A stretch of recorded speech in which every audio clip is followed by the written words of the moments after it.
Well, I'm gonna do a video on about alcohol in a shit hits the fan situation. Whatever you like to call it, you know, booze, liquor, rock gut, moonshine, hooch, you know, whatever you like to call it. But I'm not a big drinker myself. I mean, I do drink, don't get me wrong.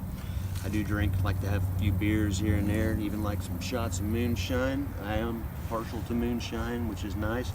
But the reason I'm making this video though is in a shit hits the fan situation, grid down craziness, you know, is liquor, booze, is a great source for you know, medical, wound care, sterilization, all that kind of stuff. I mean, you can use it for you know, painkiller. You know, like say if you got to suture up a wound or something and you want to, you know, take the edge off, you can just drink some of it and get you, you know, get you a little tipsy there and take, you know, take the edge off of it a little bit. But mostly for, you know, sterilization of wounds, care, things like that. Because, you know, if everybody who preps, you know, you usually have some rubbing alcohol of some type, you know, iodine, things like that. Stuff doesn't last forever. And depends how you store it, you know, that kind of stuff. You know, like rubbing alcohol. Well, you know, I mean, that stuff lasts forever. But so will liquor, though. You know, and it can be used for that because it's alcohol. And the higher the proof, the better. You know, I mean, this is 100 proof, so anything basically above 100 proof is going to be good. And the higher the alcohol content, the better. It's also good for medicinal purposes. You know, you can just drink it to calm a sore throat, cough. You know, a lot of us grew up with your parents, you know, being my age, you know, there was times when they would like go get a shot of whiskey and a tablespoon of honey, you know, for a sore throat, you know. And my parents, they were not big drinkers, but they always had it, you know, because they cooked with it and did things like that, so, and things like that. But, you know, the thing about this, though, is that you can infuse it. You can infuse it with other herbs and roots and whatever have you. You know, there's a million ways, things to look up, and you can research it yourself because there's tons of ways, literally probably hundreds of ways to infuse this for medicinal purposes only. You know, I mean, something, you know, with certain types of herbs to help you breathe better, and just all kinds of stuff, cold stomach, you know, ailments, things like that. So, and one thing is too, is that it's a white liquor. You want it to be white for that type of purposes. Like I said, the higher the alcohol content, the better for medical, sterilization, things like that, wound care. But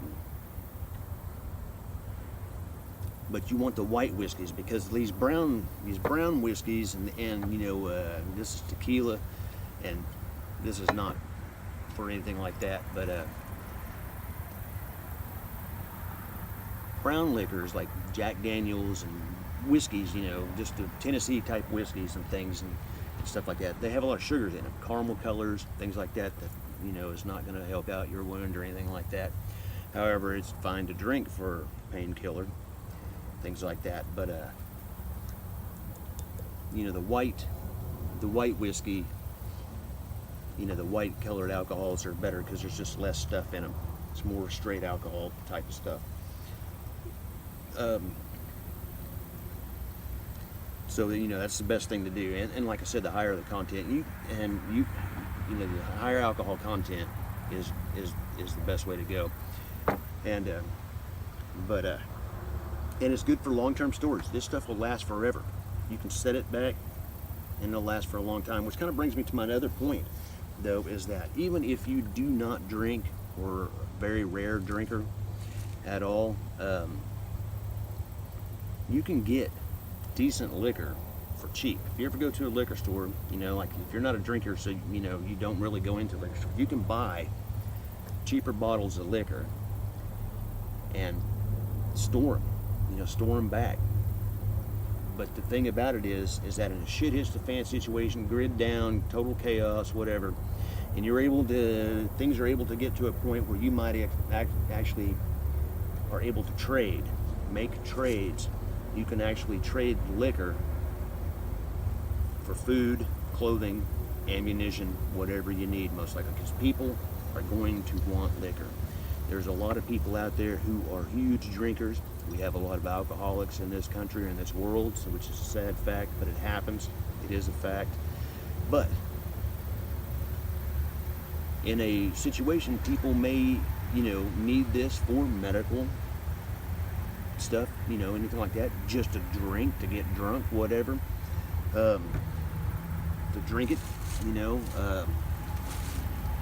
any of those kinds of things, because, and that's where this kind of stuff comes in handy at, is that you can get cheap whiskey, cheap liquor,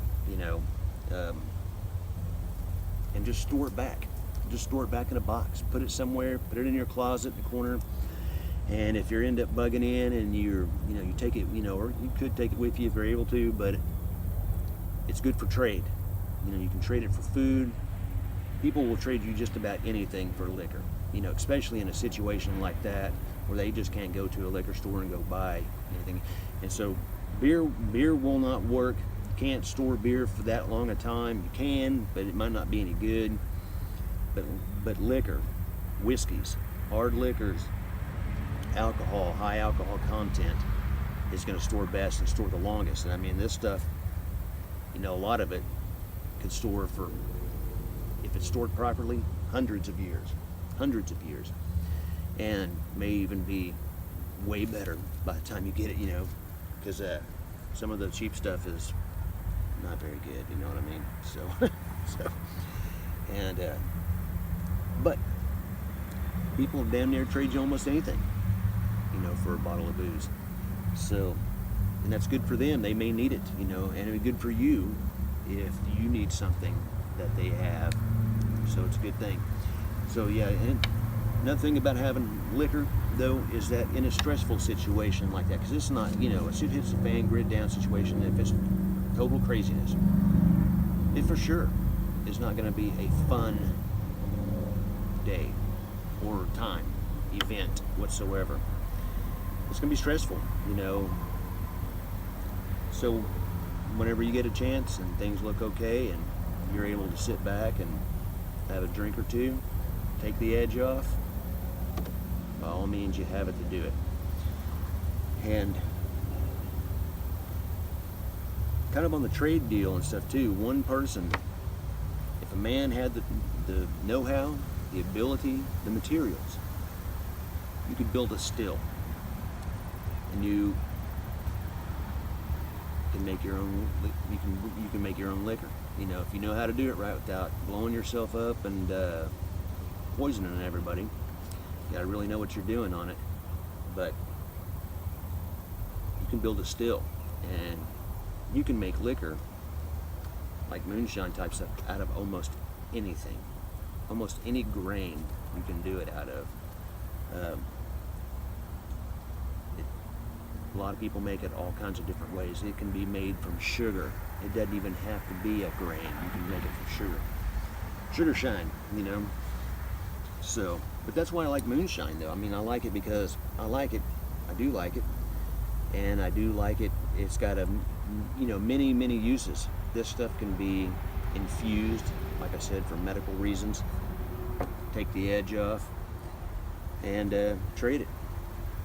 And it's pretty easy to make if you know how to do it and you have the right stuff. But that's kind of what I wanted to talk about. I mean, it's this stuff, great for trade and drink, painkiller.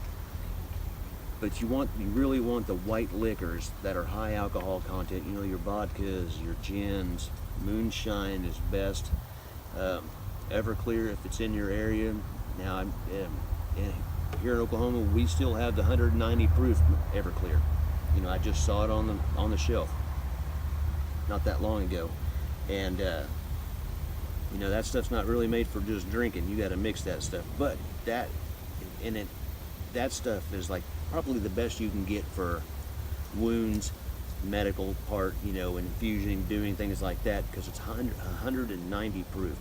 I know some states made them change it because it was so high of alcohol content, it was killing people, I guess, but you're not supposed to drink it straight, you know, you're not supposed to drink it straight. You know, it's 90% alcohol. I mean, you know, most alcohol is 50 or 60%, you know, liquor and alcohol content in it. But, you know, it is cheap. That's the thing is you can get a bunch of this stuff, you know, types of liquors cheap. To store them back and use them for trade. I mean, get you a box full. Even if you don't drink, it's good stuff, and you can even use this to start a fire. I've seen it. I've seen moonshine. I've even done it myself with a ferro rod. It'll take a spark. It'll take a spark. You put it off a ferro rod, and you can get a fire going. So, something to think about, you know, in a shit hits fan situation. It's, you know, having liquor and stuff like this on hand for the uses of it, and look it up. Google it if you're not familiar with all the uses you can do with it. I mean, everybody knows that it, you know, can take the edge off, can be a painkiller, and that you can use it to sterilize and for your wounds and medical issues and things like that, to do things, and to infuse it with herbs and things like that. Look it up. There's a ton of uses for it all, and it's good stuff to have on hand at all times, even if you do not drink it, you know. And in a situation where you may have to have a wound sutured up or something like that, you might be glad that you have a few drinks for yourself, so calm you down a little bit, things like that. But anyway, you know, and that's why I brought this stuff out. This is like, you know, stuff that I can't stand tequila, but I have some. And Carol Ann's Irish Cream for sure is nothing but sugars basically, but it's good for your coffee and things like that. So that stuff's like good to like drink on. This is the stuff that you want to use for everything else. But anyway, let me know what you think. Something to think about to add to your preps, you know, is liquor, you know, is whiskeys, and you know, if you know somebody who, you know, makes it out in the woods somewhere, that's the best stuff you can get. I do not, unfortunately, and of course it's illegal in my area if you do. But anyhow, something to think about to add to your preps, you know, is liquor. Could really be beneficial for multiple reasons. Anyway, keep it heavy.